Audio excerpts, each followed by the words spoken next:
বিশেষকৈ অৰ্জুন সুখ আৰু মুখ এই দুটা অগ্নিত পৰি কি হ'ল যুদ্ধ নকৰো বুলি হাতৰ কান্দিত হাতৰ পৰা পৰি পৰিল সেইকণলৈকে গৈছে গম পাইছে না কৃষ্ণদেৱে কৈছে তোমাৰ কথা মতে উভয় সেনাৰ মাজত ৰথ ৰাখি দিলো মই আৰু সেই সখী এটা কথা মনত ৰাখিব এই পৃথিৱীত যিমানবিলাক মহা মহা বীৰ আছে তোমাকেই অগ্ৰত ৰাখি তাৰমানে শ্ৰেষ্ঠ মহাবীৰ কৰি সন্মুখ সমৰত কোন মহাবীৰে কান্দে কৃষ্ণই অৰ্জুনক কৈছে যে কি নহওক এতিয়া আমি আলোচনা কৰো আজি যুগটো হৈছে গীতাৰ প্ৰত্যেকটো অধ্যায়ৰ হ'ল যুগ বিষাদ যুগৰ পৰা আৰম্ভ হৈছে যুগ মানে কি আমি এইটো আলোচনা কৰিলো যুগ মানে সংযোগ ইংলিছত ক্লাছ বুলি কয় যুগ এক যুগ এক দুই নহয় জানো সেইটো যুগ গতিকে গীতাৰ যুগ হ'ল পৰম পুৰুষ পৰমেশ্বৰৰ লগত সংগতি লাভ সংস্কৃতত কৈছে কৰ্ম সুকৌশলম যুগ কৰ্ম কৰাৰ যিটো সুকৌশল বা সৎ কৌশল তাকে যুগ বুলি কৈছে গীতাই কৰ্মমাৰ্গীসকলক কৈছে যে তোমালোকৰ কৰ্ম সকাম কৰ্ম নহয় তোমালোকৰ কৰ্ম হ'ল নিষ্কাম কৰ্মহে মনত ৰাখিবা কিয়নো নিষ্কাম কৰ্মৰ ফলেহে বিষয়ৰ প্ৰতি বৈৰাগ্য ভাৱ আহিব বিষয়ৰ প্ৰতি বৈৰাগ্য ভাৱ আহিলেহে পৰম ভক্তিৰ পাত্ৰ হৈ জীৱন্ত অৱস্থাত মুক্তি লাভ কৰিব পাৰিব জ্ঞান মাৰ্গীসকলক কৈছে তোমালোকৰ যুগ আত্ম সাক্ষাৎকাৰ বা নিৰ্বীজ সমাধি নহয় তোমালোকৰ যুগ হ'ব লাগে পৰম পুৰুষ পৰমেশ্বৰৰ লগত সংগতি লাভ আৰু গীতাৰ যিমানেই নপঢ়ক গীতাৰ পৰমাৰ্থ তত্ত্ব এটা আছে গীতাৰ সাৰ এটা আছে পিছত আলোচনা কৰিব গীতা মানে কি গ যোগ দীৰ্ঘই ত যোগ আ গীতা গটোৱে গমন কৰা বুজায় বা গান কৰা বা গমন কৰা বুজায় ইটোৱে ইশক বুজায় ইশ স্বৰূপে হৈ সগভতে বৈঠ জৈচন গগন বিয়তি শক্তিক বুজাইছে তটোৱে ব্ৰহ্মক বুজায় আটো সংযোগকাৰী যি শক্তিয়ে গীতৰ দ্বাৰা মনক তন্ময় কৰি ঊৰ্ধ্বমুখে আকৰ্ষণ কৰি নি পৰম ব্ৰহ্মত লগ লগাই দিয়ে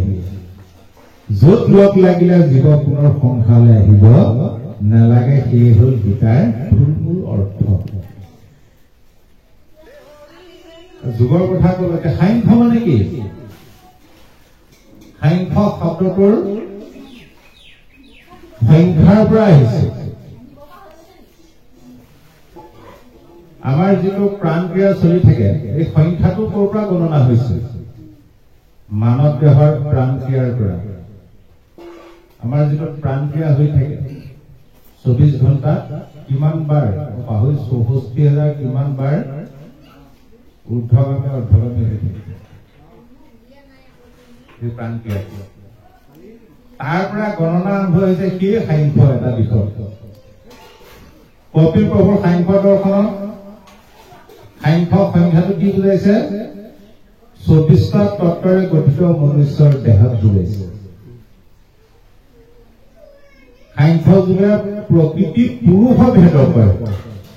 পুৰুষ প্ৰকৃতিৰ ভেদৰ কথা কৈছে আকৌ এটা দিশত সাংখ্য যুগ মানে সাংখ্যৰ তত্ত্বক বুজাইছে ক'বগে আজি নোলাই কি সাংখ্য তত্ত্ব 24টা তত্ত্বৰে গঠিত মনুষ্যৰ দেহ 10 ইন্দ্ৰিয় 5 তন্মাত্ৰ 5 ভূত 20টা হল 4টা অন্তৰেন্দ্ৰিয় মন বুদ্ধি চিত্ত অহংকাৰ এই 24টা তত্ত্বৰে গঠিত দেহটো হল বিনাশী 25 নম্বৰ তত্ত্বটো কি মই আত্মা আত্মা অবিনাশী অৰ্জুনক সেইটোৱে বুজাইছে তুমি নমৰা আৰু জীৱৰ মৃত্যুৱে নাই ও জীৱৰ মৰণ কহে যিটো জানা হিহি চামহা ভাগ কৰ্মৰ সংসাৰে কোনো দেহ ধৰে পূৰ্ব দেহ কৰে ত্যাগ যিসকল লোকে কৈছে মানুহটো মৰিল বুলি জীৱটো মৰিল বুলি কৈছে হে সখী সেইটো একেবাৰে মিছা কথা জীৱাই কিবা নিজৰ কৰ্মফল ভোগ কৰি কৰি বিভিন্ন দেহ লৈ লৈ সংসাৰ চক্ৰত বিচৰণ কৰি ফুৰিবলগীয়া অভয় দান কৰা তুমি নমৰা ক্ষেত্ৰৰ যুদ্ধই ধৰ্ম যুদ্ধ কৰা স্বধৰ্ম প্ৰথম অৱস্থাত সেইটো কয় গীতাত 18টা অধ্যায় আছে 6টা অধ্যায় জ্ঞান মাৰ্গৰ কথা কৈছে 6টা অধ্যায় কৰ্ম মাৰ্গৰ কথা কৈছে 6টা অধ্যায় ভক্তি মাৰ্গৰ কথা কৈছে কেৱলহে আচল পৰমাৰ্থ তত্ত্বটো কৰিলে সেই গীতাৰ প্ৰকৃত অৰ্থ জানিবলৈ হলে আমি পঢ়িব লাগিব 607 নম্বৰ নাম ঘোষাৰ পৰা 620 নম্বৰ ঘোষা পঢ়ক গোটেই গীতাৰ ব্যাখ্যাখিনি আছে তাত আৰু গুৰুজনাই গীতা পঢ়িলে গীতা কিন্তু গুৰুজনা ভাঙনি নকৰিলে গীতাৰ যিটো সাৰ অংশ গুৰুজনাই উদ্ধাৰ কৰি আনি ভাগৱতত স্থাপন কৰিলে সমস্ত গীতাৰ মৰ্ম উদ্ধাৰি আনি অৰ্জুনক কৃপায়ে কহন্ত চক্ৰ পানী এয়া শুনি অৰ্জুনই আবে বান্ধৱ পৰম কহু গুজ্জতম তু পৰম গুজ্জতম হৃদয় সমস্ত ধৰ্ম মূৰ ভগৱতীত বুদ্ধি বিশ্বাস হেন কৰিয়া বুদ্ধিত এৰাম তেজি বিধি কি কৰ যতে ধৰ্ম গণ বুদ্ধি বিশ্বাসে লৈ মুহূৰ্ত শৰণ এইটো হল গীতাৰ হে সখী তোমাক মই এতিয়া গুজ্জতৰো গুজ্জতম কথাটো কওঁ শুনা যে মোৰ নাম ললেই বা মোৰ ভক্তিতেই সমস্ত ধৰ্ম কৰ্ম সিদ্ধি হয় এইটো সুদৃঢ় বিশ্বাসে ধৰি তুমি মোৰ চৰণত শৰণ গতিকে গীতাৰ কৰ্ম কি এতিয়া গীতাই কৰ্ম ত্যাগ কৰিবলৈ কৈছে কৰ্মও কৰিবলৈ কৈছে খেলি মেলি তাৰমানে কথাবিলাক বুজি পাইছে সেইকাৰণে গুৰুজনে ভাবিলে মই যদি গীতা ভাঙনি কৰি থৈ গুচি যাওঁ গীতা পঢ়ে সমাজৰ মাজত খেলি মেলি মহা পণ্ডিতেও কব বিচাৰে যে গীতা শাস্ত্ৰ বোলে কথাৰ মাজত থকা মাইলৰ পুষ্টি যেনে পুনাই তেনেহে কোন হৈ যাব এইটো অসম্ভৱ নহয় বাৰু এতিয়া চাব গীতা কৰ্মযুগত কলে হে ৰাসকি কৰ্ম কৰা কিয়নো কৰ্ম এই ধৰণৰ জ্ঞান যুগত কলে হে ৰাসকি কৰ্মতকৈ জ্ঞানহে শ্ৰেষ্ঠ কৰ্ম ত্যাগ কৰে আকৌ জ্ঞান কৰ্ম সন্ন্যাস যুগত কলে হে ৰাসকি জ্ঞানতকৈও কৰ্ম শ্ৰেষ্ঠ কিয়নো কৰ্ম নকৰিলে বোলে জ্ঞানে নকৰে সখী অৰ্জুনে কলে তোমাৰ এইবিলাক কি উলোটা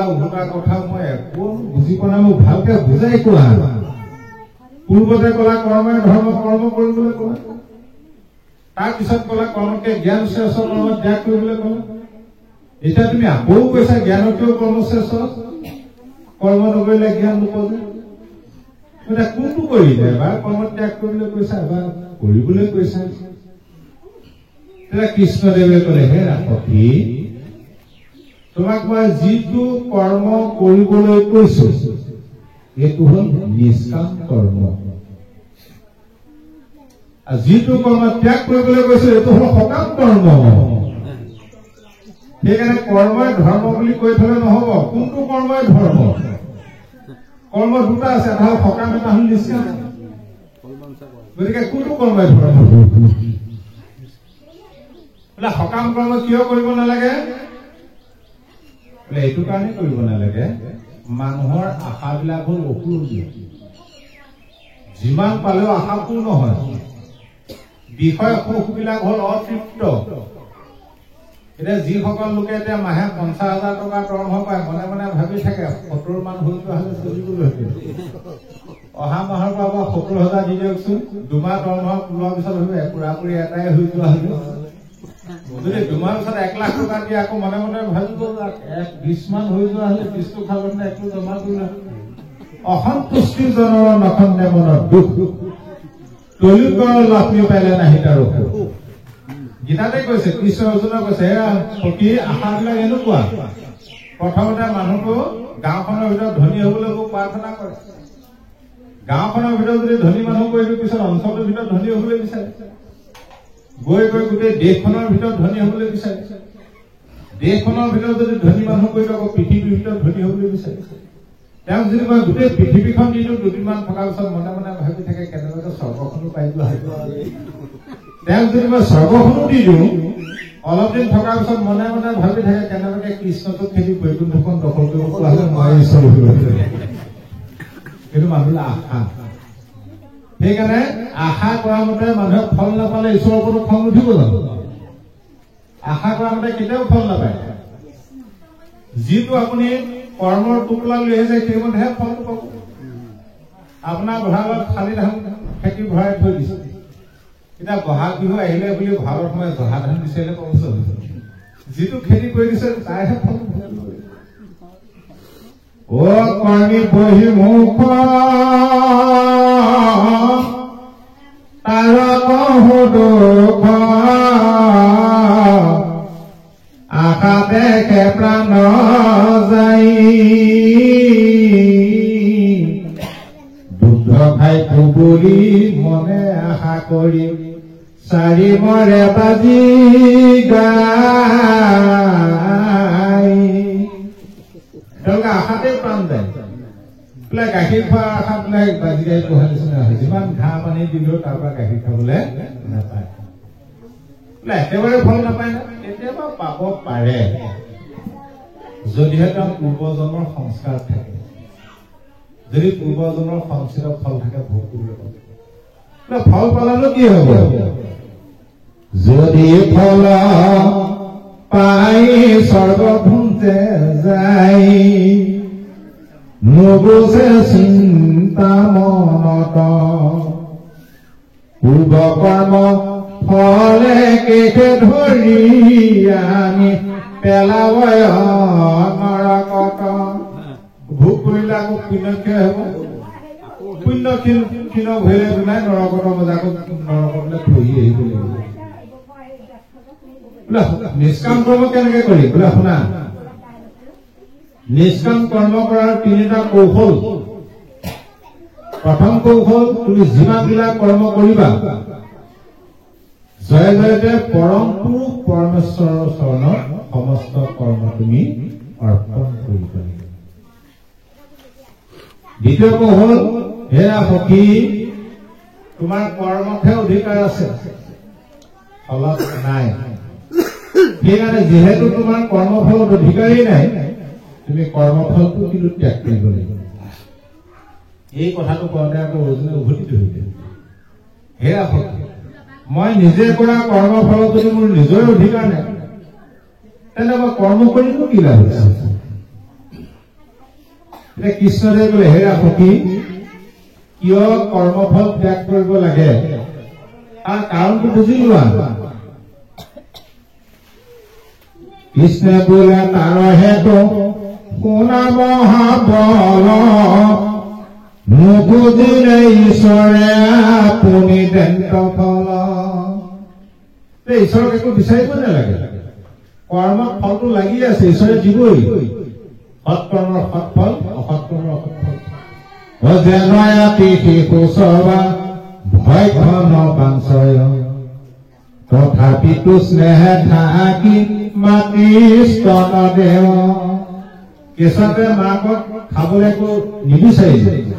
সময়মতে যেনেদৰে মাকে কেঁচুৱাটো খিয়াল ৰাখে সময়মতে খুৱাই থাকে তদ্ৰুপ ঈশ্বৰ এইটো দ্বিতীয় কৌশল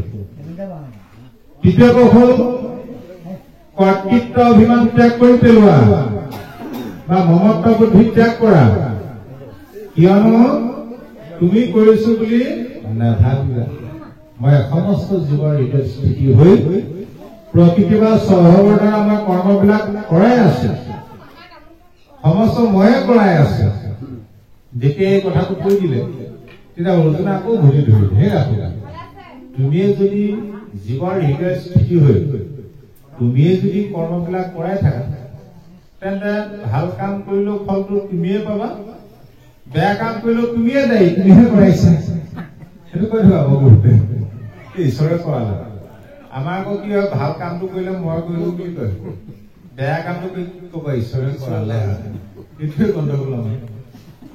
তেতিয়া কৃষ্ণদেৱে ক'লে হে আপুনি ভুল নুবুজিবা মই সমস্ত জীৱৰ হৃদয়স্থিতি হৈ আছো যদিও প্ৰকৃতি বা স্বভাৱৰ দ্বাৰাহে কৰাই আছো মই কৰ্ম কৰ্তা ক্ৰিয়াহীন ভাৱে আছো মই উদাসীন ভাৱে আছো ভূয়াই আমি উদাসীন কৰ্ম কৰ্তা ক্ৰিয়াহীন সমস্ততে আছো সাক্ষী ভাগে উদয় যেন ভাস্কৰে লোকে ধৰ্মা ধৰ্ম কৰে পাপ পুণ্য সূৰ্যতন লাগে যেতিয়া সূৰ্য উদয় হয় সূৰ্যৰ পোহৰক কেন্দ্ৰ কৰি মানুহে ভাল বেয়া দুই প্ৰকাৰৰ কৰ্ম নকৰি আছেতো তাৰ পোহৰ বা সূৰ্যৰ আচলতে আমি ভাল কাম কৰিছো আজি ভাল কাম কৰিছো পুণ্যৰ ফলটো সূৰ্যই পাব জানো বেয়া কাম কৰিলেও ফলটো সূৰ্যই পাব জানো ঠিক সেইদৰে মানুহে কৰা ভাল বেয়া কৰ্মৰ ফল মুগাত কেতিয়াও নালাগে এই তিনি প্ৰকাৰে কৰা কৰ্ম নিষ্কাম কৰ্ম গীতাই আমাক সেই নিষ্কাম কৰ্ম কৰিবলৈ কৈছে কি ত্যাগ কৰিবলৈ কৈছে ফল কামনা ত্যাগ কৰিবলৈ কৈছে আমি যে ঘোষাৰ কথা গীতাৰ সাৰ এটাই আছে এবাৰ কি হল তিনিজন পণ্ডিত আহিছিলে গুৰুজনৰ লগত তৰ্ক কৰিবৰ কাৰণে বাটতে চন্দৰীয়াক লগ পালে চন্দৰীয়াক সুধিলে শংকৰ ক'ত থাকে চন্দৰীয়াই ক'লে আপোনালোক ক'ৰ পৰা আহিছিলে আমুকৰ পৰা আহিছে কেনি যায় বোলে গুৰুজনৰ ওচৰত শংকৰৰ ওচৰলৈ আহিছে কেলে তৰ্ক কৰিবলৈ আহিছে বোলে কিহৰ ওপৰত বোলে গীতা শাস্ত্ৰৰ ওপৰত ক'ত ক'লে শংকৰে এক অকৰণ গীতা চন্দৰীয়ে মূৰটো খোজাই খোজাই ক'লে আহিলে গীতা শাস্ত্ৰৰ ওপৰত তৰ্ক কৰিবলৈ আহিছে তাৰ ওপৰতো তৰ্ক কৰিবলৈ কি ইমান বিশেষ কথাটো আছে এই বুলি চন্দৰীয়ে জোনাক ঘোষা গাইছিলে অ ভগৱন্ত ভক্তিযুক্ত পুৰুষৰাই আত্মবোধ মাধৱৰ প্ৰসাদে নিলয় কৃষ্ণৰ কৃপাতে গোচয় সংসাৰ ভয় এই মানে গীতাৰ নিৰ্ণয় যেতিয়াই ঘোষাজনা গাই দিলে পণ্ডিতে মনে মনে ভাবিলে যিহৈ কাম কৰা চাকৰি মুখতি শংকৰ ওচৰৰ পালে আমাৰ কি অৱস্থা উভতি পলাশত তৰ্ক কৰিবলৈ নাহিল সেই ঘোষাজনাই গোটেই গীতাৰ সাৰ অংশটো আমাক কৈ দিলে আৰু এটা দিশত আমি যদি চাওঁ অকণমান তাত্বিক দিশত অৰ্জুন হল জীৱ আত্মাৰ বেকত ৰূপ অৰ্জুন হল জীৱাত্মাৰ প্ৰতীক কৃষ্ণ হল পৰমাত্মাৰ প্ৰতীক আৰু এই সম্পৰ্কে গীতাতে ক'ব কৃষ্ণ অৰ্জুনক কৈছে হে সখী এটা কথা মনত ৰাখিবা তুমি আৰু মই কিয় সখী বাৰু তুমি জানানে ও আৰু হেৰা তুমি মই এক বিনে নহদু ও বিদ্যা মায়া কভি নেখি কমলয় জীৱ তুমি মই আত্মায়ন্তজনী তুমি মই এই হেতু সখী আৰু হেৰা তুমি মই এক বিনে নুহুদুই মনত ৰাখিবা তুমি আৰু মই দুই এক দুটা নহয় কিন্তু অবিদ্যা মায়াত ভিন্নতা দেখি অবিদ্যা মায়াত বিমোহিত হৈ থকাৰ কাৰণে আমাক দুটা দুটা দেখে তুমি কি মূলৰ অংশ জীৱ তুমি মই আত্মা অন্তৰ্যামী সেইকাৰণে তুমি মই এই হেতু সখী মই আত্মা অন্তৰ্যামী ভগৱতৰ মূল অংশ তুমি কি কৰা এই মনুষ্যৰ দেহটোক ৰথ হিচাপে লৈ তুমি সংসাৰত প্ৰৱৰ্তন কৰি ফুৰা ও দেহৰথ ঘোৰা মন কিনি প্ৰাণ সেনা গণ বিষয় অৰণ্য সংসাৰৰ চিত্ত বুদ্ধি ধনবান লোভ মোহ সুসন্ধান ভোগ যে মৃগয়াতা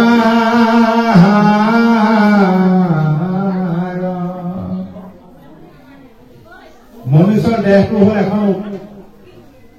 উত্তম ৰথ ইন্দ্ৰিয়বিলাক হ'ল সেনা ঘোঁৰাটো হ'ল মন এই মন ৰূপী ঘোঁৰাই আমাৰ এই দেহ ৰূপী ৰথখন চলাই পোৱা নাই এতিয়া ইয়ালৈ অহাৰ আগত আপোনাৰ মনটোৱেহে আনিছে আপোনাৰ মনটো যদি নকলে নাযাওঁ বুলি ভাবিলে কেতিয়াও আহিব নোৱাৰে সেইকাৰণে জীৱটোৱে কৈছে বোলে মনটো যলৈকে যায় মই তালৈকে যাওঁ মই নিজে যাব নোৱাৰো মই নিজে একো কৰিব নোৱাৰো মনটোৱে যিটোকে কৰিব তাকে কৰো মনটোৱে যদি দুখ পায় তেতিয়াহে মই দুখ পাওঁ মনে দুখ পাইলে জীৱে বোলে মই পাওঁ মনে জৈকে যাওঁ জীৱে বোলে মই যাওঁ মনে জীৱা কৰে জীৱে বোলে মই কৰো মনৰ মৰণে জীৱে বোলেহে মই কৰো তাৰপিছত বিষয় অৰণ্য সংসাৰৰ এই অৰণ্যখন কি স্বীকাৰ কৰা অৰণ্যখন বিষয় বিষয় কি ৰূপ ৰস শব্দ স্পৰ্শৰ গন্ধ এই পাঁচোটাৰ পাছে পাছে আমি ঘূৰি ফুৰিছো প্ৰথম লাগিব ৰূপ ল'ৰাটোৱে ছোৱালীজনী চাইছে 10 দিনমান চালে পচন্দ নহয় কেলে ৰূপটো চাই আইগৰাকীয়ে কাপোৰ এযোৰ কিনিবলৈ গৈছে 10টাতে পালেগে ধেমাজি টাউন নাই 4টা বাজি গৈছে পচন্দ নহয় কেলে ৰূপটো চাওঁ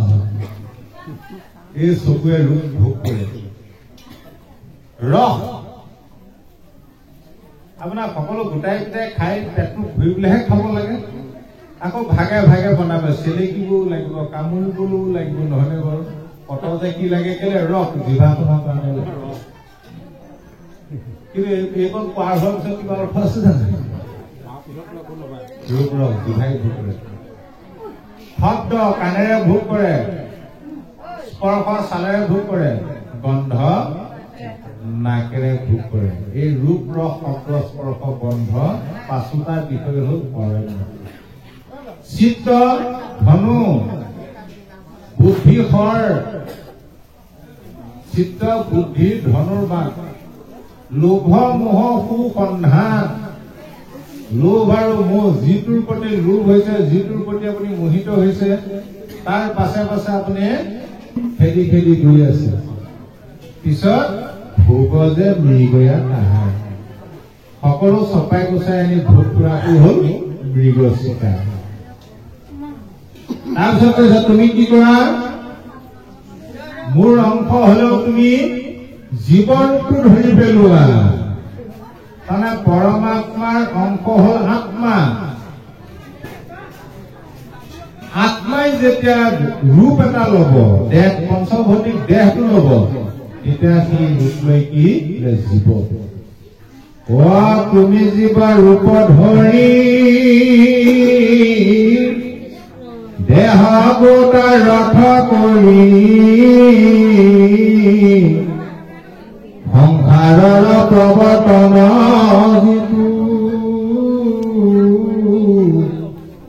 অন্তজনী ৰূপ ধৰি সবাকে চলাও মই তোমাৰ সাৰথি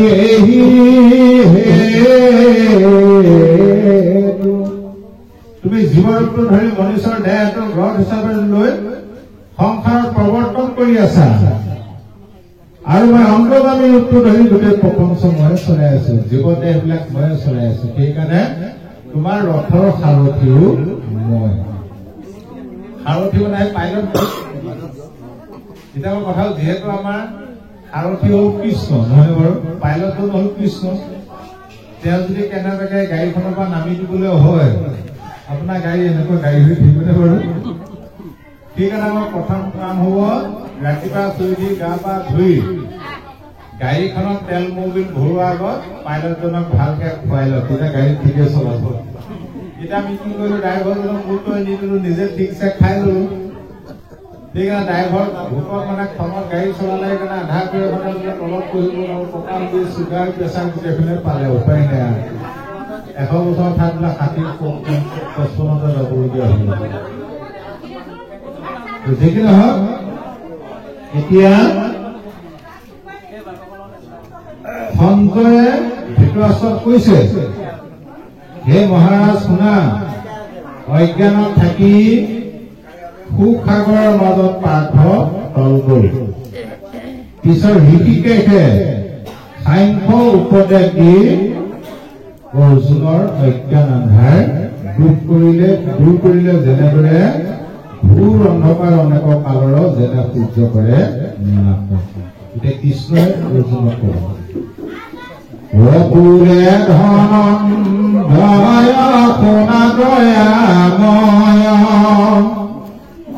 যি কাৰণে কৰো তাপ,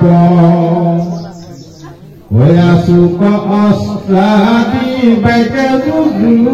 বোলে প্ৰভুৱে ঘোৰ পাপ।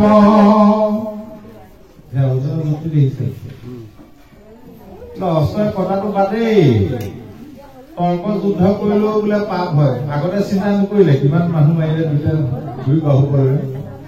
এতিয়া মানে এইটো এনেকুৱা হৈছে, অৰ্জুনৰ এজন মেজিষ্ট্ৰেট আছিলে ধৰক, তেওঁ কি কৰে, কোনো কথাই নাকৰ, মানে শাসনটো তেওঁৰ কাৰা আছিল, বিচাৰ কৰি সকলোকে অকল মৃত্যুদণ্ডই দি দিয়ে।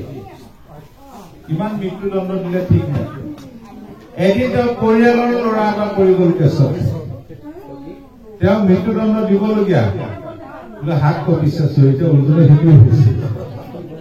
নিজ বাহুবলেৰে কিমান গোটেই বিনীত লোকক জয় কৰিলে, কিমান মহাবীৰ নিপাত কৰিলে। এতিয়া ইষ্ট মিত্ৰ কুটুম্ব ককাই ভাই বংশ পৰিয়াল লিখিত হাত বনাই ভীষ্ম গুৰু দ্ৰোণ দুহানো চৰণ সদা লাগে কিবাক, হৰিকে সেৱা কৰি পেলা গয় কিমতে বোধিব তাক। গুৰুকণ বধি ৰাজ্যকণ সাধি দেহ দেশান্তৰে যাওঁ, এই কথা শ্ৰয় কৰিলো নিশ্চয়, ভিক্ষা মাগি আনি খাওঁ। বন্ধুগণ বধি ৰাজ্য কাম সাধি গুৰু কৰি পূৰণ, ভূম ভুঞ্জি ভোগচয় যেন পাপময় ৰুধিৰে নিশ্চিত অন্ন পাপকন চাই যদি যুঁজু যাই তাহাৰ নজানোসাৰ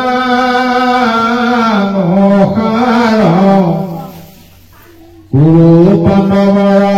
উভয় সেনাৰ জয় পৰাজয়